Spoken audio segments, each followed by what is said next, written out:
حضرت سیدنا علی مرتضیٰ رضی اللہ تعالی عنہ کی سیرت پاک کے کچھ وہ حالات اور آپ کے کچھ وہ فضائل جو بزرگان دین اولیاء کرام نے بیان فرمائے ہیں۔ تفصیل اس کی بہت ساری ہے، مختصر چند اہم پہلوؤں پر ہم روشنی ڈالنے کی کوشش کریں گے کہ اس وقت ہماری قوم کو غربت کی بڑی شکایت ہے، بڑی غربت کی شکایت ہے، ہم غریب ہیں، ہم غریب ہیں۔ اگر حقیقت میں کہا جائے تو اس وقت کوئی مسلمان غریب نہیں ہے، الا ماشاء اللہ، کوئی مسلمان غریب نہیں ہے۔ غور کریں کہ 30-40 سال کی عمر کے لوگ بھی جانتے ہیں کہ ان کے بچپن میں ان کی زندگی کیسی غربت میں گزری، لکڑیوں میں پھونک پھونک کے چولہے جلاتے تھے۔ کیا یہ زندگی ہم بھول گئے؟ اب یہ لیٹر کا زمانہ ہے، اور کھانے پکانے کے برتن گھس گھس کے ہاتھ کالے ہو جاتے تھے۔ اب تو برتن دھونے کی بھی ضرورت نہیں ہے، کپڑے رگڑتے رگڑتے ہاتھوں پہ چھالے آ جاتے تھے۔ یہ واشنگ مشین کا دور ہے۔ حضرت علی رضی اللہ تعالی عنہ کی فاقہ کشی والی یہ حیات مجبوری والی حیات نہیں تھی، وہ تو اختیاری والی حیات تھی۔ یعنی آپ نے چاہ کر غربت کو گلے لگایا تھا، آپ نے چاہ کر فقیری کو اپنے گلے لگایا تھا، آپ نے چاہ کر ایسا لباس پسند فرمایا تھا۔ تو لوگوں نے پوچھا آپ ایسا لباس پہنتے کیوں ہیں؟ تو ارشاد فرماتے ہیں کہ میرے پرانے چادر میں جو لذت ہے وہ نئی چادر میں نہیں ملتی۔ پتہ یہ چلا لباس پہننے سے بھی انسان کے دل کو راحت ملتی ہے۔ دراصل بات کیا ہے؟ بات یہ ہے کہ یہ لوگ جو صحابہ کرام کے دشمن ہیں اور صحابہ کرام کی فضیلتوں سے نفرت رکھتے ہیں، اہل بیت سے محبت کا دم بھرتے ہیں، مگر اس میں بھی جھوٹے ہیں۔ اس لیے جھوٹے ہیں کہ ان کو اگر اہل بیت سے محبت ہوتی وہ صحابہ کرام سے بھی محبت کرتے۔ کیوں کرتے؟ اس لیے کہ اہل بیت کرام نے صحابہ سے محبت کی ہے۔ تو اگر ان کو اہل بیت سے محبت ہوتی تو وہ صحابہ کرام سے بھی محبت کرتے، مگر ایسا نہیں ہے۔ ابو بکر صدیق وہ شخصیت ہیں کہ اللہ تعالیٰ نے آسمانوں میں ان کا لقب صدیق بیان فرمایا۔ صدیق اکبر رضی اللہ تعالیٰ عنہ کے متعلق آپ یہ فرما رہے ہیں کہ آسمانوں میں اللہ تعالیٰ نے ان کا لقب صدیق بیان فرمایا، اور پھر یہ ارشاد فرماتے ہیں کہ اے لوگو تم میں سے اگر کوئی مجھے حضرت ابو بکر حضرت عمر پر فوقیت دے، فضیلت دے، تو یاد رکھو میں اسے تہمت لگانے والے کی سزا 80 کوڑے ماروں گا، تہمت لگانے والے کی سزا 80 کوڑے ماروں گا۔ تو یہ حضرت سیدنا علی رضی اللہ تعالیٰ عنہ کا عقیدہ ہے۔ قال اللہ تعالی فی کلامہ القدیم ان اللہ وملائکتہ یصلون علی النبی یا ایھا الذین آمنوا صلوا علیہ وسلموا تسلیما اللہم صلی علی سیدنا محمد وعلی آلہ وصحبہ افضل صلواتک وعدد معلوماتک وبارک وسلم۔ معزز حاضرین، محترم سامعین، السلام علیکم ورحمۃ اللہ وبرکاتہ۔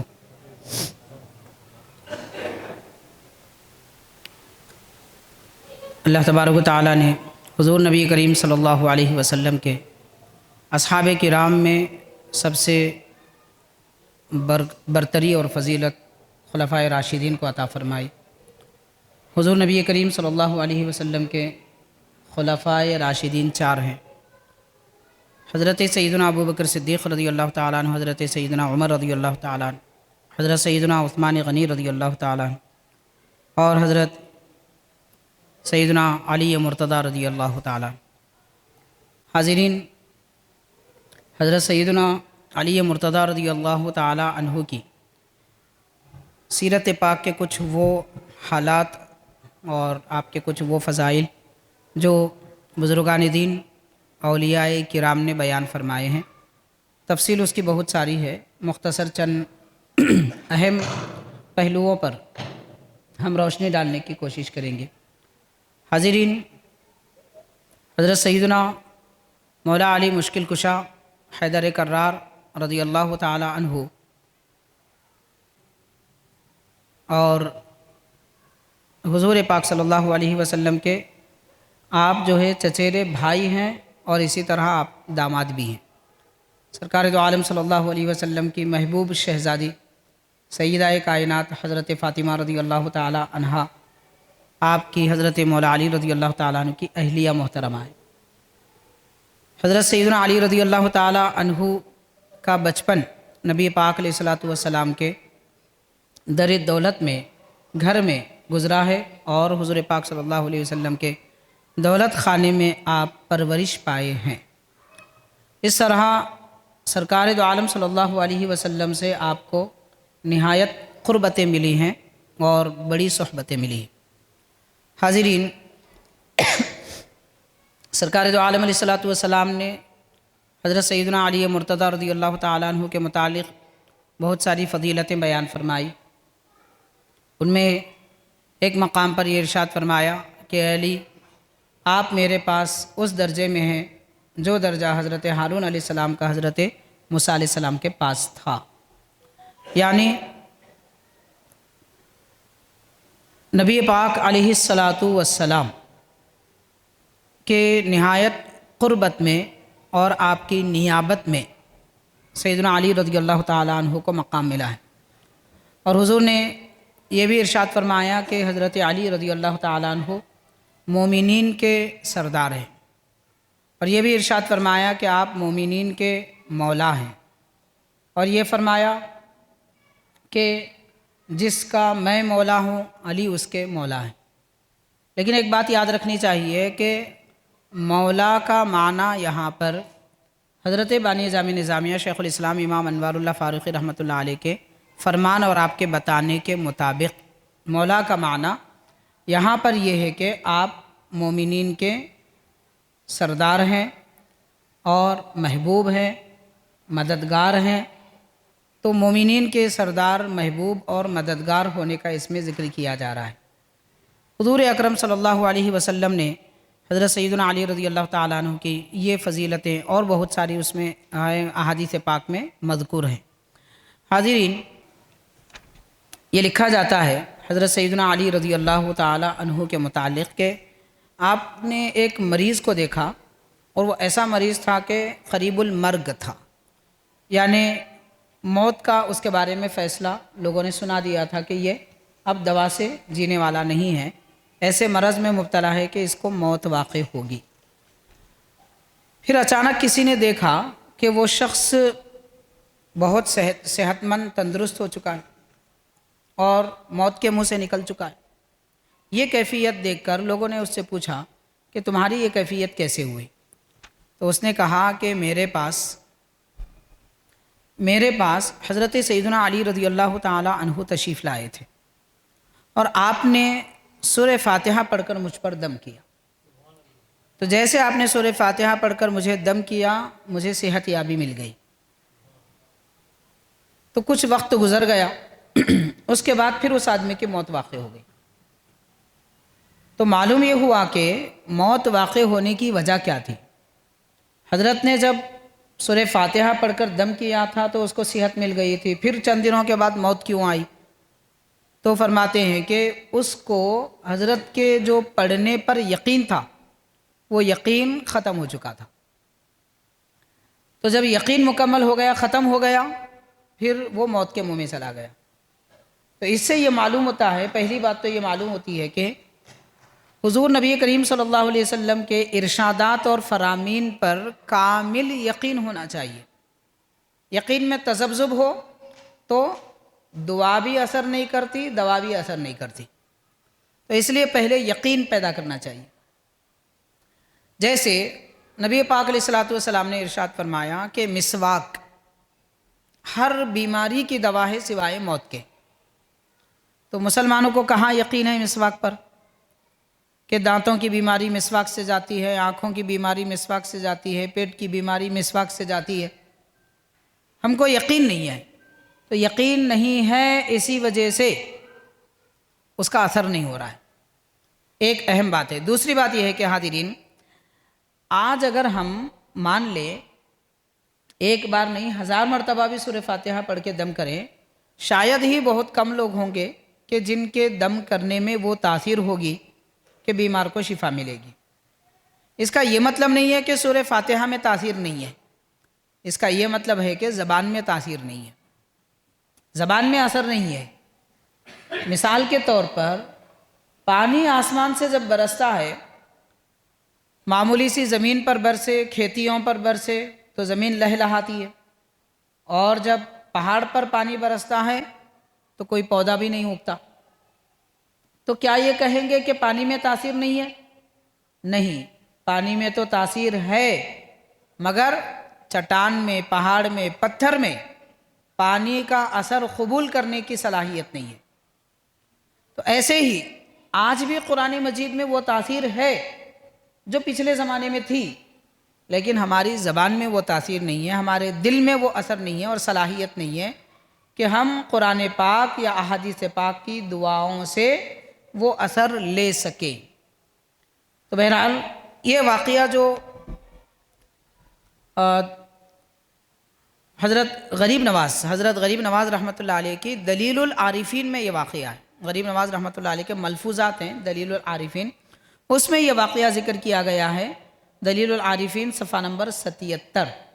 اس سے یہ پتہ چلتا ہے کہ حضرت سیدنا مولا علی رضی اللہ تعالی عنہ کے زبان مبارک میں کتنی تاثیر ہے۔ تو بہرحال حاضرین کرام، اللہ کا ہمیں شکر منانا چاہیے کہ پروردگار نے دین اسلام میں ایسی عظیم ہستیوں کو پیدا فرمایا، وہ پڑھ کے بھی دم کرتے تھے تو ایسے بیماروں کو بھی شفا مل جاتی تھی جو موت کے منہ میں چلے گئے تھے۔ طبیب جن کے شفا سے عاجز ہو چکے تھے، ان کے دم کرنے کی وجہ سے وہ کیفیتیں ہوتی تھی، ان کی دعاؤں کی وجہ سے وہ کیفیتیں ہوتی تھی۔ اور آج وہ تاثیر، بلکہ اس تاثیر کا پچھلے زمانے کے یہ بزرگوں کا، حضرت علی رضی اللہ تعالیٰ عنہ کی تاثیر کا 100واں حصہ بھی ہم کو مل جائے تو ماشاءاللہ اس دور میں مسلمان ساری دنیا میں نامور ہو جائیں گے، لیکن افسوس وہ کیفیت نہ ہمارے دل میں ہے نہ ہماری زبان میں ہے۔ بہرحال حاضرین کرام، حضرت سیدنا علی رضی اللہ تعالیٰ عنہ کے متعلق یہ ایک واقعہ حضرت غریب نواز رحمۃ اللہ علیہ کے ملفوظات ہیں دلیل العارفین، اس میں بیان کیا گیا ہے۔ اور ایک واقعہ بیان کیا گیا ہے حضرت سیدنا خواجہ عثمان ہارونی رحمۃ اللہ علیہ کی کتاب، آپ کے ملفوظات جو لکھے گئے ہیں اس کے آپ کے ملفوظات انیس الارواح، تو انیس الارواح کے صفحہ 15 پر لکھا ہوا ہے کہ ایک مرتبہ حضور نبی کریم صلی اللہ علیہ وسلم کی خدمت میں چاروں خلفاء پیارے نبی صلی اللہ علیہ وسلم کے یہ 4 بڑے عظیم منور دین کے ستارے موجود تھے۔ اچانک حضرت سیدنا ابوبکر صدیق رضی اللہ تعالیٰ عنہ نے عرض کیا کہ حضور، کہ میرا دل یہ چاہتا ہے کہ میں اللہ کی رضا کے لیے، آپ کی خوشنودی کے لیے، آپ کی رضا کے لیے، میرے پاس 40 غلام ہیں، ان میں سے 20 غلام میں آزاد کرنا چاہتا ہوں۔ حضرت سیدنا خواجہ عثمان ہارونی رحمۃ اللہ علیہ فرماتے ہیں، اور آپ کے ملفوظات میں لکھا ہوا ہے، لکھنے والے حضرت غریب نواز ہیں، تو فرماتے ہیں کہ 20 غلام میں اللہ کی راہ میں آزاد کرنا چاہتا ہوں، یہ کہہ کر آپ نے آزاد کر دیا۔ جبریل علیہ السلام آئے، جبریل علیہ السلام آئے اور عرض کیا کہ حضور، آپ کے خلیفہ ابوبکر صدیق رضی اللہ تعالیٰ عنہ نے جو 20 غلاموں کو آزاد کیا اللہ کی رضا کے لیے، اللہ تبارک و تعالیٰ اس کے بدلے میں ان سے راضی ہو کر ابوبکر صدیق رضی اللہ تعالیٰ عنہ کے بدن پر جتنے بال ہیں اس مقدار میں آپ کی امت کے گناہگاروں کو دوزخ سے آزاد فرما دیا۔ حضرت عمر رضی اللہ تعالیٰ عنہ عرض کرتے ہیں حضرت صدیق اکبر کی یہ بات سن کر کہ حضور، میرے پاس 30 غلام ہیں، تو میں اس میں سے 15 غلام آپ کی خوشنودی کے لیے آزاد کروں گا۔ تو حاضرین، اب یہ سننے کے بعد حضرت جبریل علیہ السلام آ کر عرض کرتے ہیں کہ حضرت عمر رضی اللہ تعالیٰ عنہ نے جو 15 غلام آزاد کرنے کی خواہش کی ہے، حضور رب تبارک و تعالیٰ ان کے آزاد کرنے کو قبول فرما لیا، اور یہ فرمایا کہ وہ غلام جو آزاد کیے گئے ہیں ان کے جسم میں جتنے رگ ہیں، ان کے جسم میں 15 غلام، تو 15 غلاموں کے جسم میں جتنے رگ ہیں اللہ تبارک و تعالیٰ نے اتنے آپ کی امت کے گناہگاروں کو دوزخ سے آزاد فرما دیا۔ پھر یہ سن کر حضرت عثمان غنی رضی اللہ تعالیٰ عنہ حضور پاک صلی اللہ علیہ وسلم کی خدمت میں آئے اور عرض کیا کہ یا رسول اللہ صلی اللہ علیہ وسلم، میرے پاس غلام تو سینکڑوں ہیں. حضرت عثمان غنی تھے, بہت مالدار تھے, تو فرماتے ہیں کہ حضور میرے پاس سینکڑوں غلام ہیں, لیکن ان میں سے میں 100 غلام رب کی رضا کے لیے, آپ کی خوشنودی کے لیے آزاد کرتا ہوں. اب جبریل آ کے عرض کرتے ہیں کہ حضور رب نے یہ فرمایا ہے ان غلاموں کے بدن میں جتنے رگ ہیں اس تعداد میں اللہ تعالیٰ آپ کی امت کے دوزخیوں کو بخش دیا, معاف فرما دیا, دوزخ سے آزاد فرما دیا. اب جو بات اصل ہم کو سننی ہے وہ حضرت سیدنا علی رضی اللہ تعالیٰ عنہ کے متعلق ہے.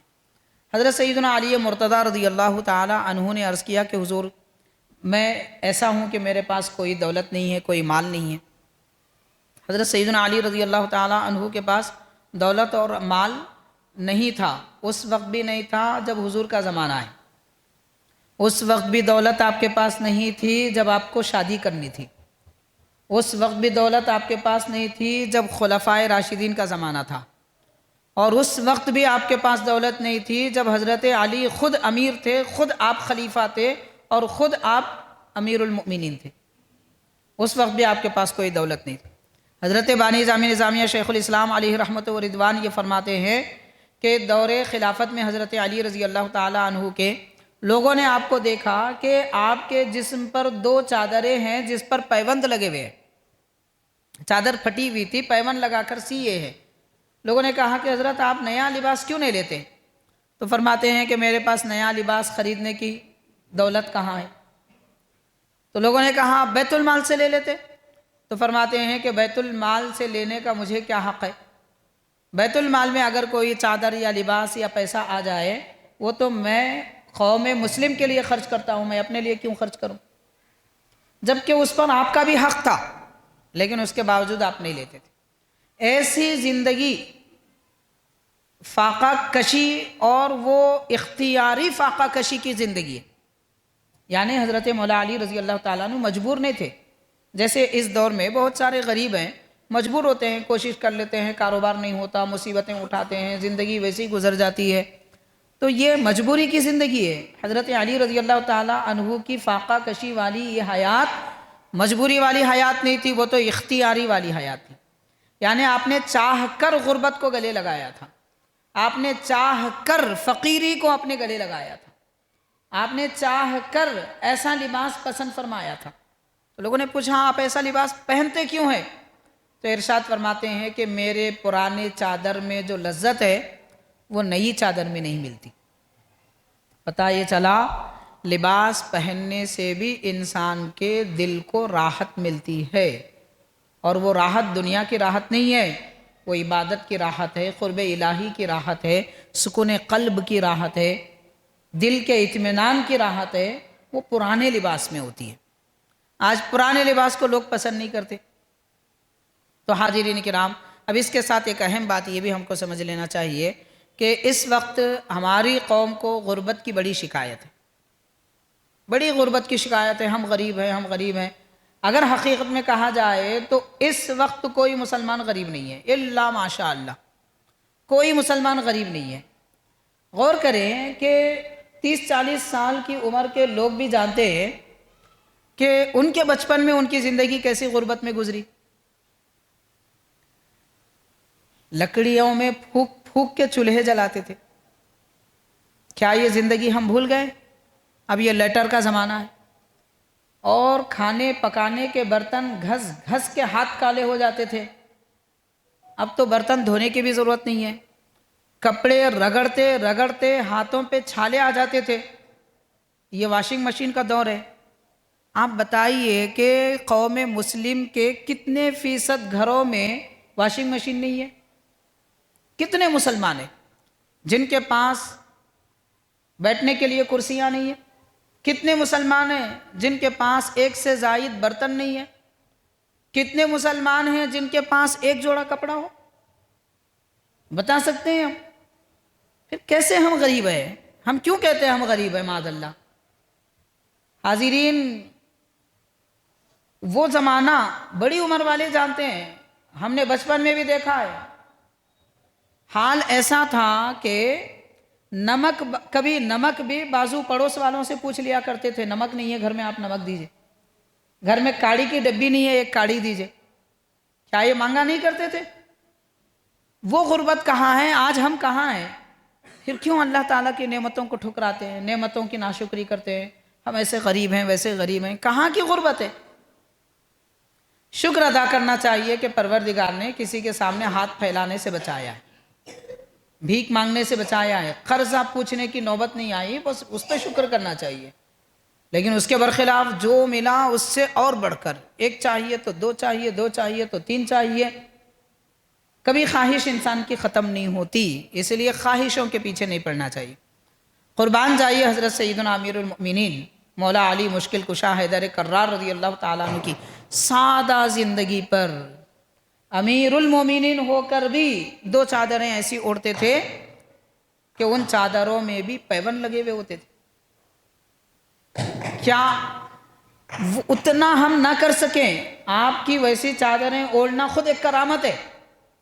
اتنا نہ کر سکیں تو کم از کم خواہشوں پہ تو قابو پا سکتے ہیں۔ ایک طرف وہ ان کی سادگی کو دیکھیے اور دوسری طرف آج کے دولہا اور نوشا کو دیکھیے، کیا حال ہو چکا ہے آج ہمارے پاس۔ شادیوں کا موقع آتا ہے، پہلے دلہنوں کے لیے 5,000 6,000 کے جوڑے خریدے تو بہت بڑی بات ہوتی تھی، بڑی بات ہو جاتی تھی 5-6 ہزار کا ایک جوڑا۔ اور آج حال یہ ہے کہ نوشا دولہا 50,000 1,00,000 1.5 لاکھ کا جوڑا خرید رہا ہے۔ آخر کیا لگے ہوئے ہیں وہ کپڑوں کو؟ ہیرے لگے ہوئے ہیں، سونا جڑا ہوا ہے، چاندی لگی ہوئی ہے، کپڑا کپڑا ہی ہوتا ہے جناب۔ سونا لگا ہوا کپڑا آپ خرید لیں تو چلو بھائی کہہ سکتے ہیں 1.5 لاکھ کا جوڑا ہے۔ کیا لگا ہوا ہے؟ وہی دھاگا ہے، وہی کپڑا ہے، بس ڈیزائن الگ ہے، کلر الگ ہے۔ اور وہ ایسا لباس 3 گھنٹے جناب پہن لیے تو بس بیزار ہو گئے، گرمی ہو رہی بول کے نکال دیتے، اس کے بعد پھر دوبارہ زندگی میں نہیں پہنتے، الماری کے حوالے کر دیتے۔ الماری کے حوالے کرنے کے لیے 3 گھنٹے پہننے کے لیے 1-1.5 لاکھ روپے خرچ کرنا کون سی سمجھداری ہے؟ آخر ہماری عقل کہاں گئی؟ کہاں ہے ہماری عقل؟ دیکھیے سیدنا مولا علی رضی اللہ تعالیٰ عنہ کیسی نصیحت ہم کو دے رہے ہیں۔ 1400 سال پہلے آپ نے بتایا کہ اگر میرے چاہنے والے ہیں تو لباس سادہ اختیار کرو۔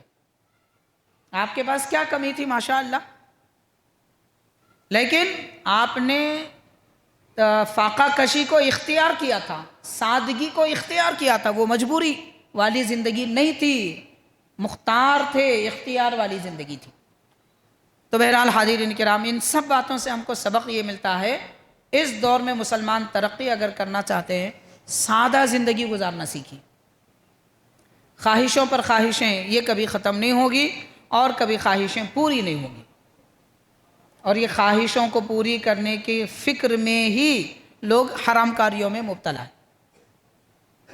حرام کے بغیر آج کون سا کاروبار ہو رہا ہے؟ میں یہ بات اکثر عرض کرتا ہوں، چھوٹا سا پان کا ڈبہ، وہ پان کے ڈبے والا بھی کم از کم 40-50 ہزار روپے کے سود سے اپنا کاروبار چلاتا ہے۔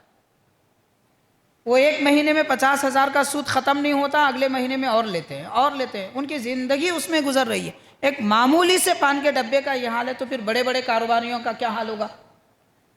پھر جن کے کاروبار کی بنیاد سود پر ہے، وہ کپڑا بھی بیچیں تو کیا وہ حلال ہوگا؟ وہ برتن بھی بیچیں تو وہ حلال ہوگا؟ وہ زمین کا بھی کاروبار کریں گے تو کیا وہ کمائی حلال ہوگی جس کی بنیاد سود پر ہے؟ اس لیے مسلمان ترقی نہیں کر رہا ہے۔ اپنی بنیاد اگر حلال کاروبار پہ رکھتے تو ترقی کرتے۔ تو بہرحال حضرت سیدنا علی رضی اللہ تعالیٰ عنہ اپنی سادہ زندگی سے سبق دے رہے ہیں کہ سادگی والی زندگی گزارو۔ حاضرین کرام، یہ انیس الارواح میں حضرت کے احوال میں بیان کیا گیا ہے۔ تو بہرحال حضرت علی رضی اللہ تعالیٰ عنہ، اصل بات جو رہ گئی تھی، حضرت سیدنا علی رضی اللہ تعالیٰ عنہ نے عرض کیا، حضور میرے پاس کوئی دولت نہیں ہے، کوئی پیسہ نہیں ہے، اب میرے پاس کوئی غلام نہیں ہے کہ میں خرچ کروں یا آزاد کروں۔ تو پیارے آقا علیہ الصلوۃ والسلام سے پھر انہوں نے عرض کیا کہ حضور میرے پاس میرے رب کی دی ہوئی ایک جان ہے، کوئی اور شے نہیں ہے، مگر اللہ کی دی ہوئی ایک میری جان ہے، میں اس جان کو اللہ کی راہ میں قربان کرتا ہوں۔ صرف نیت کیے تھے، ابھی قربان نہیں کیے تھے۔ باقی خلفائے راشدین نے غلام آزاد کر دیے تھے، مگر حضرت علی رضی اللہ تعالیٰ عنہ نے ابھی قربان اپنی جان کو نہیں کیا تھا، وہ تو آخر میں کیے۔ شہادت آپ کو آپ کے دور خلافت میں ملی، لیکن صدق دل کی پاک نیت، دل میں نیت اچھی ہو تو اللہ تعالیٰ نیت کے مطابق اجر عطا فرماتا ہے، نیت کے مطابق برکت دیتا ہے۔ وہ جو مشہور ہے محاورہ، نیت میں قطرہ جھولی میں پتھرا، تو نیت میں خطرہ نہیں ہونا چاہیے، نیت پاک رکھیں۔ حضرت مولا علی رضی اللہ تعالیٰ عنہ کی نیت کتنی پاک تھی، آپ غور کریں، اتنی پاک تھی کہ آپ نے صرف کہا کہ میں اللہ کی راہ میں میری جان قربان کر دوں گا، کرے نہیں تھے۔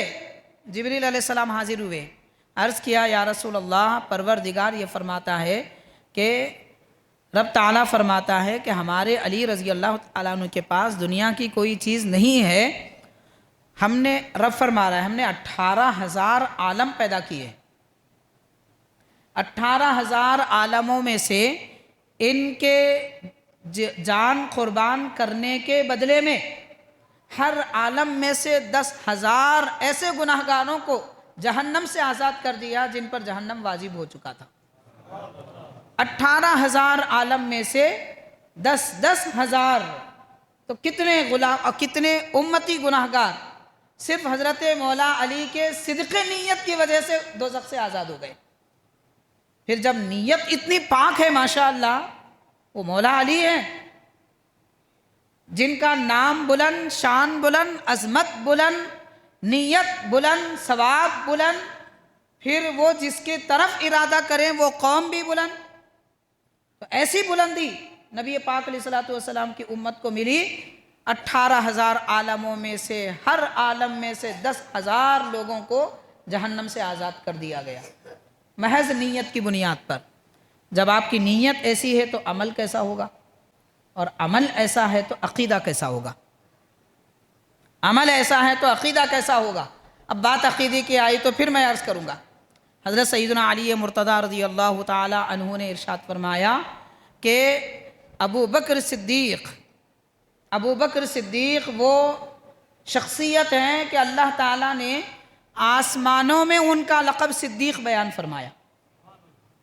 صدیق اکبر رضی اللہ تعالیٰ عنہ کے متعلق آپ یہ فرما رہے ہیں کہ آسمانوں میں اللہ تعالیٰ نے ان کا لقب صدیق بیان فرمایا، اور پھر یہ ارشاد فرماتے ہیں کہ اے لوگو، تم میں سے اگر کوئی مجھے حضرت ابو بکر، حضرت عمر پر فوقیت دے، فضیلت دے، تو یاد رکھو میں اسے تہمت لگانے والے کی سزا 80 کوڑے ماروں گا، تہمت لگانے والے کی سزا 80 کوڑے ماروں گا۔ تو یہ حضرت سیدنا علی رضی اللہ تعالیٰ عنہ کا عقیدہ ہے۔ نیت اتنی بلند ہے تو عمل کیسا بلند ہوگا، عمل ایسا ہے، عقیدہ کتنا بلند ہوگا۔ اور آپ کے جو عقیدہ الوہیت کا ہے، نبوت و رسالت کا ہے، اس عقیدے کے ساتھ خلفاء کے متعلق آپ کا کیا عقیدہ ہے، وہ خود خلیفہ راشد ہو کر نبی پاک صلی اللہ علیہ وسلم کے دیگر خلفاء راشدین کی ایسی قدر و تعظیم کرتے ہیں۔ یہ حضرت سیدنا مولا علی رضی اللہ تعالیٰ عنہ کے متعلق ہے۔ اب آج کل دیکھا جا رہا ہے کہ بعض ایسی ضعیف بلکہ موضوع روایتیں جن کے راویوں پر بہت کلام کیا گیا ہے، اور ان روایتوں کو ضعیف کہا گیا، اور روایت کرنے والوں کو کذوب کہا گیا، کیا کیا اس کے جو ہے عیب بیان کیے گئے، ایسی روایتیں لا کر کہہ رہے ہیں نعوذ باللہ۔ ایک جگہ آیا ہے، ویسے احادیث پاک کی کتابوں میں، اہل سنت کی کتابوں میں، لیکن حاضرین یاد رکھیں اہل سنت کی کتابوں میں رہنے والی ہر بات دلیل نہیں ہوتی، یہ پہلے سمجھ لیجئے آپ۔ تو پہلے وہ حدیث کیا ہے وہ پہلے آپ سمجھ لیجئے، حدیث کیا ہے، وہ حضرت سیدنا مولا علی رضی اللہ تعالیٰ عنہ کا فرمان ہے، لوگ بیان کر رہے ہیں، کتابوں میں ہے، اہل سنت کی کتابوں میں، حدیث کی بھی کتابوں میں ہے، کوئی اس میں انکار کی بات نہیں ہے کہ حضرت سیدنا علی رضی اللہ تعالیٰ عنہ نے فرمایا کہ اے لوگو، میں عبداللہ ہوں، اخو رسول اللہ ہوں، اور میں صدیق اکبر ہوں۔ انا عبداللہ، انا اخو رسول اللہ، انا صدیق الاکبر۔ اب راوی بیان کر رہے ہیں، ان راویوں میں پہلی بات تو یہ کہ علامہ ابن جوزی ہیں اور دیگر بہت سارے محدثین نے اس پر بہت زیادہ کلام کیا ہے، اس کے راویوں میں کلام کیا ہے۔ راویوں میں عباد نامی ایک راوی ہے، اس پر بہت کلام کیا گیا۔ ابن جوزی نے یہ فرمایا کہ حضرت احمد بن حنبل رحمۃ اللہ علیہ نے یہ فرمایا اس بارے میں کہ اس حدیث کا جو راوی ہے وہ منکر ہے۔ حدیث کا راوی منکر ہے، مطلب کون ہے معلوم ہی نہیں ہے، اور ایسی روایتیں کرتے ہیں جو معلوم نہیں ہوتی۔ کوئی بات ہے تو سب محدثین کے درمیان میں مشہور ہونی چاہیے، یہ ایسی روایتیں کرتا ہے یہ روایت بیان کرنے والا شخص کہ وہ روایت محدثین کو معلوم ہی نہیں ہوتی۔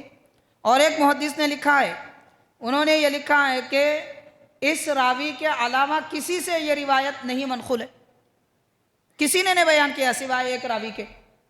تو کیا دنیا میں کوئی محدثین نہیں تھے، کوئی علماء نہیں تھے؟ پھر ان کو جب یہ بات نہیں معلوم ہے، حضرت علی کے ذریعے اس تک کیسے پہنچی؟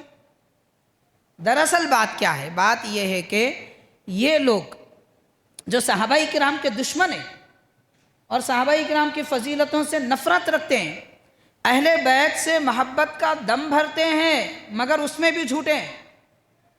اس لیے جھوٹے ہیں کہ ان کو اگر اہل بیت سے محبت ہوتی وہ صحابہ کرام سے بھی محبت کرتے۔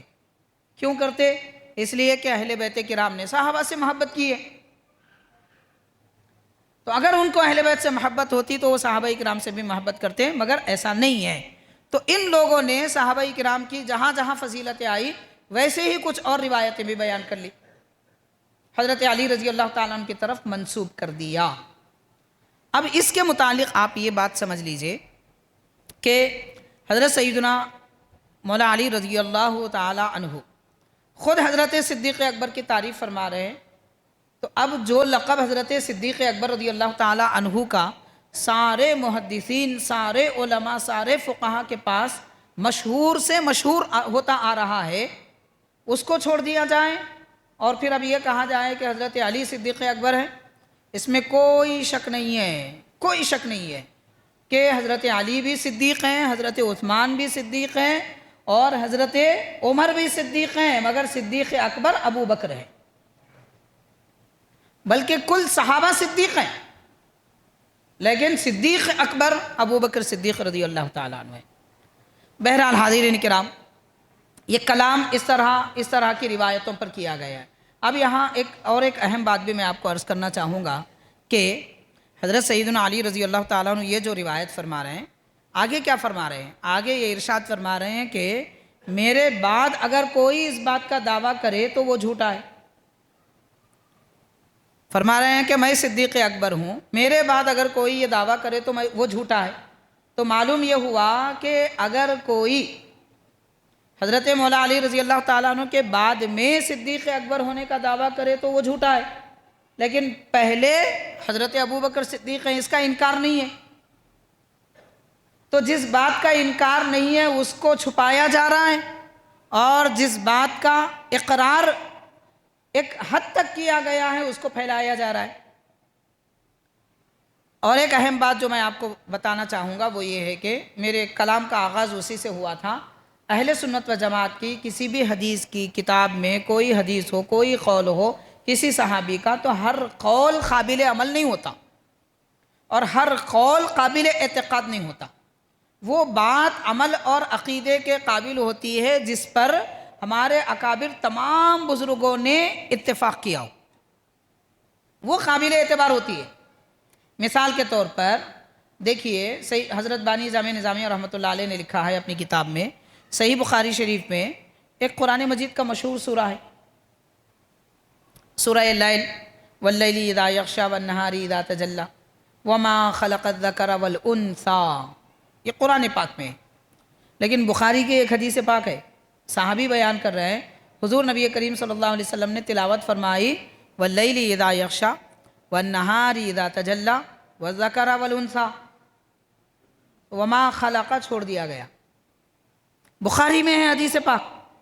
تو کیا کوئی یہ کہہ سکتا ہے نہیں بخاری میں حدیث آئی ہے اس لیے میں قرآن میں وما خلق الذکر نہیں پڑھوں گا، والذکر والانثی پڑھوں گا؟ اگر کوئی ایسا پڑھے تو وہ قرآن پاک کے ایک کلمے کا منکر ہے، کافر ہے۔ قرآن مجید کے ایک حرف کا بھی انکار کرے تو کافر ہے، وہ تو پورے ایک کلمے، ایک جملے کا انکار کر رہا ہے، کافر ہو جائے گا۔ نہیں بخاری میں ہے ہم عمل کریں گے، نہیں جناب، جس حدیث پر، جس عقیدے پر، جس مسئلے پر اکابر اہل سنت کا اتفاق ہوا اسے ماننا ہے۔ فلاں بزرگ نے لکھا، فلاں تابعی نے لکھا، مان لیے، یہ نہیں چلنے والا ہے۔ یہ کیسا ہے اس کو آپ ایک مثال سے میں آپ کو سمجھانا چاہوں گا کہ کوئی خبر پھیل رہی ہے، 10 چینل والے، 10 نیوز چینل والے ایک خبر بتا رہے ہیں، اس کا الٹا ایک نیوز چینل والا بتا رہا ہے۔ کوئی کہہ رہا ہے کہ فلاں ایسا کام کیے، ایک نیوز چینل والا بول رہا ہے کہ ایسا نہیں کیا، تو آپ 10 لوگوں کی بات مانیں گے، ایک کی بات مانیں گے؟ دنیا کی خبر میں بھی ایک کی بات نہیں مانیں گے، کہیں گے 10 لوگ جو بات بول رہے ہیں وہ صحیح ہوتی بھائی، یہی تو کہیں گے۔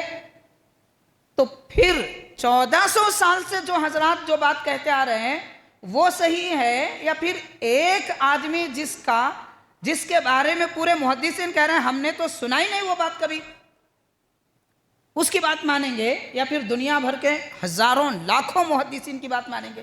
حدیث بیان کرنے والے، حدیث سنانے والے علماء کی بات مانیں گے، کس کی بات سنیں گے؟ تو بہرحال حاضرین کرام، اس طرح گمراہی پھیلانے والے لوگ دنیا میں آتے رہتے ہیں۔ دراصل یہ لوگ کیا کرنا چاہتے ہیں؟ اسلام کی جو بنیاد ہے، دین اسلام کی بنیاد، وہ بنیاد کو کمزور کرنا چاہتے ہیں، اور وہ بنیاد کمزور کرنے کے لیے نئے نویلے باتیں اہل سنت کی کتابوں میں جو لکھا گیا ہے مگر اس پر عمل ہے نہیں کہا گیا۔ لکھنا اور ہوتا ہے اور یہ عمل کے قابل کہنا اور ہوتا ہے، دونوں میں فرق ہے۔ اس فرق کو ایک معمولی سا آدمی بھی سمجھ جاتا ہے۔ تو یہ فرق ملحوظ رکھے بغیر لوگ جو چاہے باتیں کرتے ہیں، اور ہماری یہ بیچاری بھولی بھالی قوم، ان کو دنیا میں جتنی ہوشیاری ہے نا، اتنی ہوشیاری دین میں رہتی تو ماشاءاللہ یہ لوگ تو اپنے دین کی حفاظت کر لیتے، ایمان کو بچا لیتے، مگر دین میں کوئی ہوشیاری نہیں ہے، دین میں بے انتہا بھولے، دنیا میں سب سے ہوشیار۔ تو پھر یہ بیچاروں کا کیا ہوگا؟ ایرے غیرے لوگوں کی باتیں سنتے ہیں، جو نئی بات سن لیے پہنچا دیے دوسرے تک۔ آپ غور کیجئے، کسی رشتہ دار کی انتقال کی خبر ملے، فوراً سنتے ہی ڈال دیتے، 4 لوگوں سے پوچھتے صحیح ہے کیا؟ ہاں صحیح ہے بولے تو جب آگے پہنچاتے۔ تو کسی کے انتقال کی خبر بھی آپ تحقیق کے بغیر آگے نہیں پہنچاتے، دین کی بات بغیر تحقیق کے جو دل میں آیا کر لے۔ سوشل میڈیا پہ آ گیا، میرے کو اچھی دکھی۔ آپ کون ہے جناب اچھی دکھنے کے لیے؟ آپ کو اچھی نہیں دکھنا ہے، اللہ رسول کی اچھی بات ہونا ہے، اور جو ہمارے اکابر گزرے ہیں اہل سنت، ان کے پاس اچھی ہو تو اچھی ہے۔ ہم کو کوئی بات اچھی دکھے تو اچھی نہیں ہو سکتی۔ تو یہ تحقیق کر لیں، اس بات کو اچھی طرح یاد رکھ لیں۔ بہرحال حاضرین کرام، حضرت سیدنا ابوبکر صدیق رضی اللہ تعالی عنہ صدیق اکبر ہے، اور وہ روایت اگر علماء اہل سنت کے پاس صحیح ہوتے تو حضرت غوث اعظم اس کو بیان کرتے کہ علی صدیق اکبر ہے، حضرت غریب نواز بیان کرتے کہ علی صدیق اکبر ہے، حضرت بختیار کاکی فرماتے کہ علی صدیق اکبر ہے، غوث پاک کے پورے شہزادے فرماتے، سلسلہ قادریہ، چشتیہ، نقشبندیہ، سہروردیہ، سارے سلسلے کے لوگ لکھ دیتے کہ علی صدیق اکبر ہیں، لیکن آج تک کسی نے نہیں لکھا، آج تک کسی نے نہیں لکھا۔ پھر وہ بات کیسے معتبر ہوئی؟ صدیق اکبر ابو بکر ہیں، اسی لیے اب ابو بکر کو صدیق اکبر کس نے کہا، انشاءاللہ تعالیٰ میں کسی موقع پہ وہ بتاؤں گا۔ 50 سے 60 بڑے بڑے اکابر علماء کی کتابوں میں وہ لفظ ہم کو ملتا ہے۔ ایک طرف یہ ایک قول ایک راوی کا جس کے بارے میں بڑے بڑے محدثین نے کہا یہ منکر ہے، ایسی حدیثیں لاتا ہے، ایسی باتیں کرتا ہے کہ جو کبھی سنے نہیں تھے، اور دوسری طرف سارے محدثین بڑے بڑے حضرات کہہ رہے ہیں ابو بکر صدیق اکبر ہے۔ تو کس کی بات کو مانا جائے گا؟ بہرحال ساری بات کا خلاصہ یہ کہ یہ دشمنان صحابہ کی باتیں اہل سنت میں پھیلانے کا ایک سوشا چل رہا ہے، ایک لہر چل رہی ہے، بچ کے رہی، اپنے ایمان کی حفاظت کیجئے۔ حاضرین کرام، حضرت سیدنا مولا علی مشکل کشا رضی اللہ تعالی عنہ کے متعلق اور بہت ساری تفصیلات ہیں، ان تفصیلات میں آخری 1-2 باتیں میں آپ کے گوشے گزار کروں گا، وقت بڑا طویل ہوتا جا رہا ہے۔ حضرت سیدنا نظام الدین اولیاء محبوب الہی رحمۃ اللہ علیہ کے ملفوظات 2 ہیں، ان میں سے ایک تو فوائد الفواد ہے جو بڑی مشہور ہے، اور ایک افضل الفوائد بھی آپ کے ملفوظات ہیں۔ تو افضل الفوائد میں حضرت سیدنا مولا علی مشکل کشا رضی اللہ تعالی عنہ کے متعلق محبوب الہی رحمۃ اللہ علیہ کے اقوال بیان کیے جا رہے ہیں. آپ نے کیا کیا فضیلت حضرت سیدنا علی رضی اللہ تعالیٰ عنہ کے بارے میں بیان فرمائی ہے. تو حاضرین، ارشاد فرماتے ہیں کہ حضرت سیدنا علی رضی اللہ تعالیٰ عنہ نے دارالخلافہ یعنی کیپٹل، اپنی سلطنت کا، اپنے خلافت کا کیپٹل کوفہ کو بنایا، عراق کو بنایا، اور ایک شہر ہے وہاں پر بصرہ. تو بصرہ میں آپ تشریف لے گئے، بصرہ میں تشریف لے گئے، اور جہاں جہاں ممبروں پر، دوسرے مقامات پر لوگ واعظ بیان کرتے تھے یا درس دیتے تھے، حدیثیں سناتے تھے، کوئی بھی تعلیم دیتے تھے، سب کے پاس گئے اور سب سے سنا کہ وہ کیا کہہ رہے ہیں. تو کئی سینکڑوں ایسے لوگ تھے کہ آپ نے ان پر پابندی لگا دی، تم نہیں بول سکتے، تمہارے اندر بولنے کی صلاحیت نہیں ہے، تم عالم نہیں ہے، تمہارے پاس اخلاص نہیں ہے، تمہارے پاس بولنے کا سلیقہ نہیں ہے، تم نہیں بول سکتے. ایسے ہی جاتے جاتے آپ ایک مسجد میں گئے، وہاں پر ایک حسین خوبرو نوجوان نبی پاک علیہ الصلوۃ والسلام کی حدیثیں سنا رہے تھے، لوگوں کو دین کے مسائل بتا رہے تھے. ان سے جا کر پوچھا کہ میاں آپ عالم ہیں یا متعلم ہیں، مطلب اسٹوڈنٹ ہیں یا استاذ ہیں؟ تو جیسے ان سے پوچھا وہ کھڑے ہو گئے. وہ جانتے نہیں تھے، پہچانتے نہیں تھے کہ کون مجھ سے پوچھ رہے ہیں. جن سے پوچھا گیا وہ حضرت حسن بصری رحمۃ اللہ علیہ. حسن بصری رحمۃ اللہ علیہ کون ہے؟ حضرت سیدنا علی رضی اللہ تعالی عنہ کے خلیفہ ہیں. آپ نے علم سیکھا ہے، تصوف سیکھا ہے، معرفت سیکھی ہے، بلکہ کئی سلاسل حضرت مولا علی سے جو ملتے ہیں امام حسن بصری سے ملتے ہیں. تو حسن بصری رحمۃ اللہ علیہ تھے. تو آپ سے جب یہ پوچھا حضرت علی رضی اللہ تعالیٰ عنہ نے آپ عالم ہیں یا متعلم ہیں، تو آپ نے جواب میں کہا حضرت نہ میں عالم ہوں نہ متعلم ہوں، دو بھی نہیں ہوں، پھر کیوں لوگوں کو بیان کر رہے ہو؟ عرض کرتے ہیں حضور پاک علیہ الصلوۃ والسلام سے جو حدیثیں میں نے سنی حضرت وہی حدیثیں میں لوگوں کو سناتا ہوں، بس اتنا کام کرتا ہوں، نہ میں عالم ہوں نہ متعلم ہوں. حضرت مولا علی رضی اللہ تعالیٰ نے فرمایا آپ پڑھاتے رہو.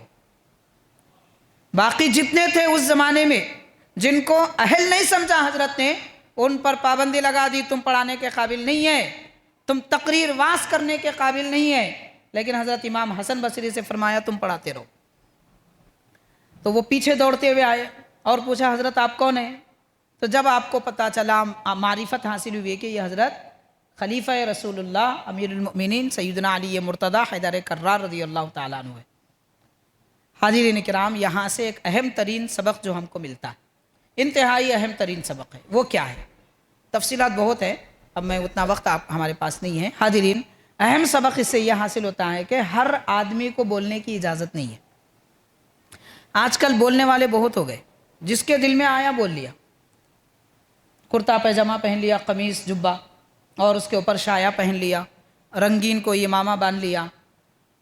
درود کی آیت پڑھنا نہیں آتا، ان اللہ و ملائکتہ نہیں پڑھ سکتے، ان اللہ و ملائکتی. ایسا پڑھنے والے لوگ آج کل لوگوں کو نصیحتیں کر رہے ہیں. جن کو قرآن کی ایک آیت صحیح پڑھنا نہیں آتا، وہ لوگ نصیحتیں کرنے کو بیٹھے ہیں، وعظ کر رہے ہیں، تقریر کر رہے ہیں. تو اب آپ غور کریں حاضرین، کیا حال ہو چکا ہے قوم کا؟ کیا ان کو یہ اجازت ہو سکتی ہے کہ یہ قوم کو نصیحت کریں، وعظ کریں؟ وعظ نصیحت کرنے، دین کی باتیں بتانے کے لیے جامعہ نظامیہ میں کم از کم 12 سال لگانا پڑتا ہے. 12 سال کی زندگی جامعہ نظامیہ میں، دیگر مدارس میں صرف کریں گے، تب پتہ چلے گا کیا بولنا ہے کیا نہیں بولنا ہے. لکھا ہوا بہت کچھ ہے جناب، کیا لکھا ہوا نہیں ہے؟ بہت کچھ لکھا ہوا ہے، مگر ہر لکھی ہوئی بات بولی نہیں جاتی. حضور نبی کریم صلی اللہ علیہ وسلم نے ارشاد فرمایا، حدیث شریف ہے کہ اے لوگوں کو وہی بات بتاؤ جو سمجھتے ہیں. اور پھر کیا فرمایا اس کے بعد کہ ناقدر لوگوں کو، نہ سمجھنے والے لوگوں کو علم کی بات بتانا ایسا ہی ہے جیسے کہ بد جانور کے گلے میں ہیروں کا ہار ڈالنا ہے. اب یہ قدر کس کے پاس ہے؟ جس کے دل میں جو آیا، جو پڑھ لیے بول دیے، جو پڑھ لیے بول دیے، سمجھ رہے ہیں کہ میرے کو بہت بولنا آتا، میں بڑا عالم ہوں۔ آپ کو اتنی تک تمیز نہیں ہے جناب کیا بولنا ہے۔ اور دوسری بات یہ ہے کہ آج کل دین کی محفلیں ٹھیٹی ٹھٹا کی محفلیں ہو گئی، یا پھر شان بگاڑنے کی محفلیں ہو گئی۔ دین کی محفلیں جلسے اس لیے منعقد کیے جاتے ہیں تاکہ قوم مسلم کو اللہ رسول کی باتیں بتائیں اور نبی کے جانثاروں کی باتیں بتائیں۔ اس لیے جھوٹے قصے سنانے کے لیے یا پھر یاوہ بکنے کے لیے یہ محفلیں نہیں ہوتی۔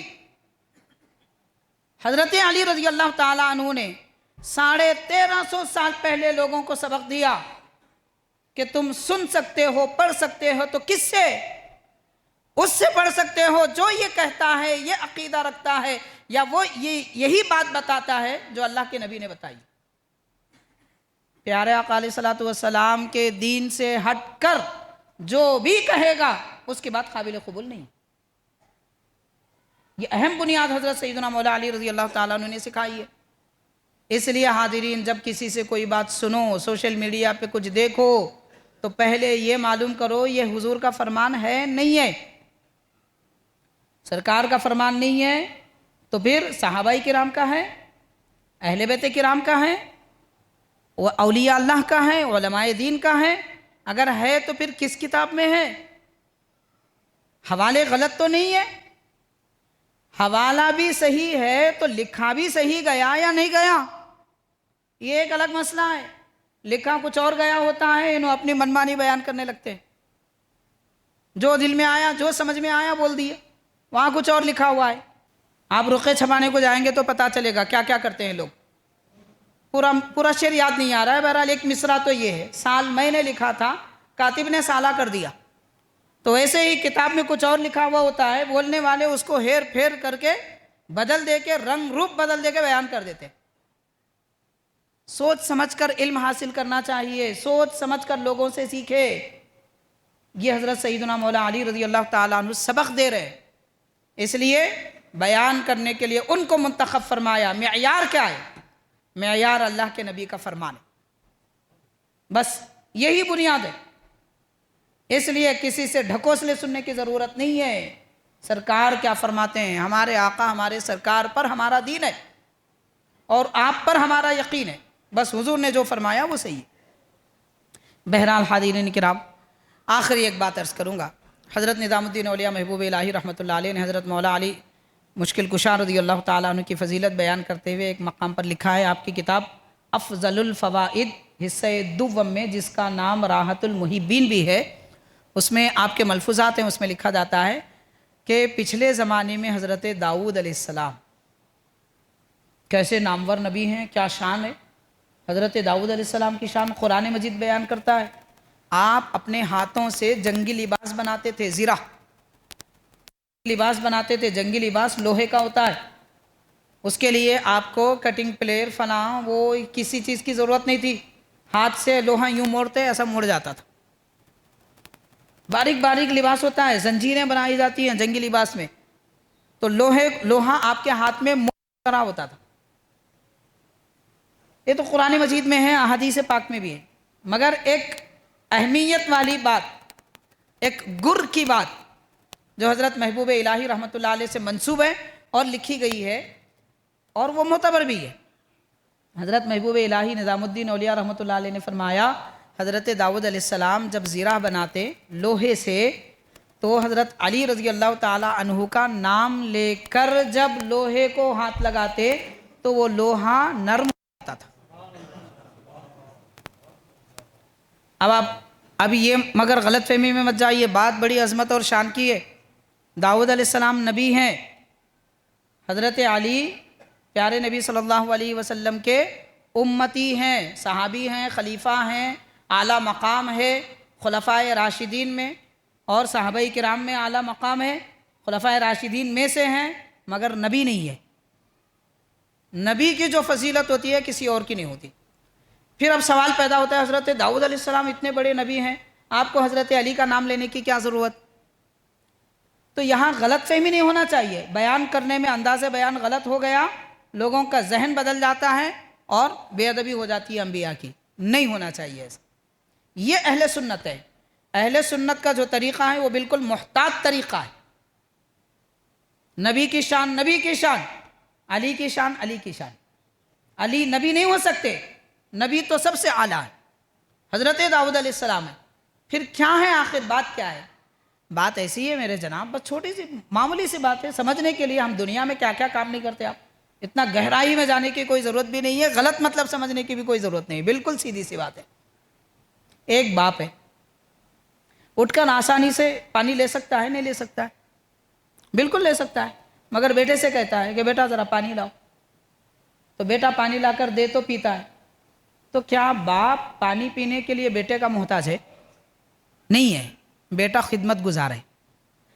بیٹا خدمت گزار ہے. حضرت داؤد علیہ السلام والد کی حیثیت رکھتے ہیں، حضرت علی بیٹے کی حیثیت رکھتے ہیں.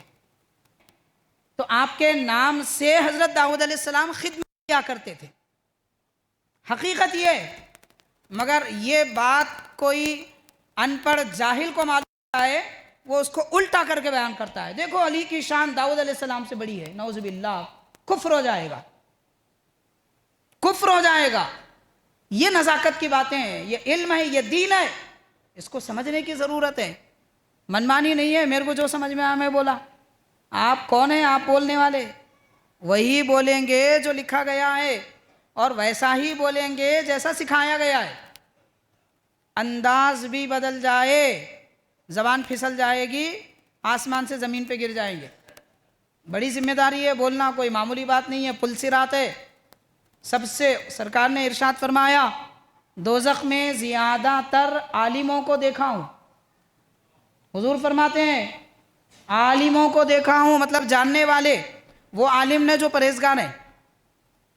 سب کو ایک زمرے میں اور سارے لوگوں کو ایک لکڑی سے ہانکوں گا ایسی بات بھی نہیں چلے گی. وہ عالم نہیں ہے جو پرہیزگار ہیں.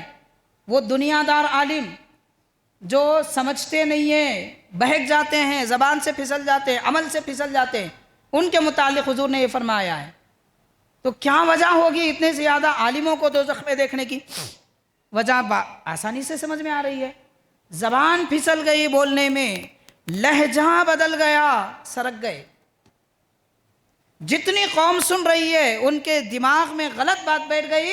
سب کے گمراہی کا وبال بولنے والے پر ہے. سنبھل کے سوچ کے بولنا پڑتا ہے جناب. یہ مصلی، یہ ممبر کوئی معمولی بات نہیں ہے. پل صراط ہے. دنیا میں پل صراط ہے. سب کو آخرت میں گزرنا ہوتا ہے، اور علماء کو دنیا میں ہی گزرنا ہوتا ہے. زبان کھینچ لی جائے گی، جو غلط عالم بولتے ہیں زبان کھینچ لی جائے گی. یہ کوئی معمولی بات نہیں ہے. دوزخ قبر میں بھی چلتے رہیں گے، سزائیں دی جائیں گی. غلط پیام لوگوں تک اگر پہنچایا جائے بڑی ذمہ داری کا معاملہ ہے. بہرحال حاضرین کرام، حضرت سیدنا مولا علی مشکل کشا رضی اللہ تعالیٰ عنہ کے متعلق جو فضیلتیں بیان کی گئی ہیں، اولیاء اللہ نے، بزرگان دین نے جو لکھا ہے، اس میں سے ہم نے آپ کو صرف 4 یا 5 بیان کی، اور یہ سینکڑوں کی تعداد میں ہے. کیا مقام ہے حضرت سیدنا علی رضی اللہ تعالیٰ عنہ کا. حیدر آپ کا لقب ہے. شیر کو کہتے ہیں شیر. کرار، پلٹ پلٹ کر حملہ کرنے والا. میدان جنگ میں حضرت علی جب جاتے کوئی آپ کے سامنے نہیں آتا تھا. سارے لوگ مل کر بھی حملہ کرے سب کا جواب دیتے تھے. حضرت بانی جامع نظامی رحمۃ اللہ علیہ نے لکھا ہے حضرت علی کی شجاعت اور بہادری کا عالم یہ ہے، آپ فرماتے ہیں آدھا عرب بھی میرے سامنے لڑنے کے لیے آ جائے میں سب کو ہرا دوں گا. آدھا عرب، ایسی طاقت رکھنے والی شخصیت. حضرت صدیق اکبر کے زمانے میں ان کے پیچھے نماز پڑھتے ہیں، فاروق اعظم کے زمانے میں ان کے پیچھے نماز پڑھتے ہیں، عثمان غنی کے زمانے میں ان کے پیچھے نماز پڑھتے ہیں، اور تینوں خلفاء کے ہاتھ پہ بیعت کرتے ہیں. یہ کہتے ہیں کہ آپ امیر المؤمنین ہیں، اللہ کے رسول کے خلیفہ ہیں. اور لوگ کہہ رہے ہیں حضرت علی مجبور تھے. ارے نادان، ارے بے وقوف، تو مجبور ہوگا؟ مولا علی کیسے مجبور ہو سکتے ہیں جو آدھے عرب کو شکست دے سکتے ہیں؟ کیا 3 خلفاء کو شکست نہیں دے سکتے تھے؟ وہ حق پر تھے، اسی وجہ سے تو حضرت علی نے بیعت کی. وہ افضل تھے، اسی لیے تو حضرت علی نے فرمایا مجھے فضیلت نہ دو ورنہ میں تم پر 80 کوڑے ماروں گا. نعوذ باللہ. تم کیا سمجھتے ہو حضرت علی کمزور تھے؟ قوت نہیں تھی؟ بہادری نہیں تھی؟ وہ ایسی بہادری رکھتے تھے، آدھا عرب سے لڑنے کی طاقت رکھتے تھے، لاکھوں کی تعداد ہے، کس کو کہتے ہیں؟ ایسے قوت والے بہادر شجاع شخصیت کا نام علی ہے، اور علی کا معنی بلند، عظمتوں والے۔ اور ایک اہم بات تو یہ ہے کہ اللہ کی صفت ہے علی، رب کی صفت کا مظہر اللہ تعالیٰ نے حضرت علی کو بنایا، اس لیے نام علی رکھا گیا۔ بہرحال حاضرین، یہ چند اہم باتیں تھیں جو حضرت سیدنا مولا علی مشکل کشا رضی اللہ تعالیٰ عنہ کے متعلق آپ کے فضائل، کمالات، زندگی کو کچھ حالات آپ کے گوشے گزار کیے گئے۔